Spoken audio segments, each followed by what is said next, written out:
Hi friends, అందరికీ నమస్కారం. Welcome to employees updates. ఈ ఛానల్ ద్వారా టీచర్లకు, ఉద్యోగులకు మరియు పెన్షనర్లకు సంబంధించి ఎప్పటికప్పుడు లేటెస్ట్ అప్డేట్స్ తెలియజేయడం జరుగుతుంది. సో ఫ్రెండ్స్, ఈ వీడియో కనుక మీకు నచ్చినట్లయితే లైక్ చేయండి, షేర్ చేయండి, అలాగే మన ఛానల్ను సబ్స్క్రైబ్ చేసుకోండి. కేంద్ర ప్రభుత్వ ఉద్యోగులకు ఇకపై ఎన్పీఎస్ జాతీయ పెన్షన్ విధానం నుంచి పాత పెన్షన్ విధానంలోకి మారలేరు. ఎన్పీఎస్ నుంచి పాత పెన్షన్ విధానంలోకి మారేందుకు ఇచ్చిన గడువును పొడిగించే ప్రతిపాదన లేదని లోక్సభలో ఓ ప్రశ్నకు సమాధానంగా కేంద్ర సిబ్బంది వ్యవహారాల శాఖ సహాయ మంత్రి జితేంద్ర సింగ్ లిఖితపూర్వకంగా తెలిపారు.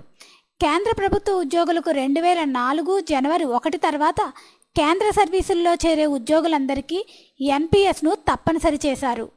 కోర్టు తీర్పులను అనుసరించి ఎన్పీఎస్ నోటిఫికేషన్ వెలువడక ముందే జారీ అయిన ప్రకటనల ద్వారా ఉద్యోగ నియామకాలు పొందిన వారికి పాత పెన్షన్ విధానంలోకి మారేందుకు అవకాశం ఇస్తూ 2023 మార్చి 3న నోటిఫికేషన్ జారీ అయింది. 2023 ఆగస్టు 21 వరకు దరఖాస్తులు స్వీకరించారు. వాటిని పరిశీలించి తుది నిర్ణయం తీసుకునేందుకు నియామక బోర్డులకు 2023 నవంబర్ 30 వరకు గడువునిచ్చారు. దీన్ని పెంచే ప్రతిపాదన లేదని కేంద్ర మంత్రి తెలిపారు.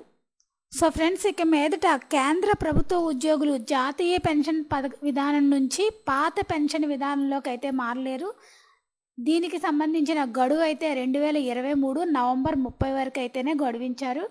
ఇక నుంచి దీన్ని పెంచే ప్రతిపాదన లేదని కేంద్ర మంత్రి తెలిపారు.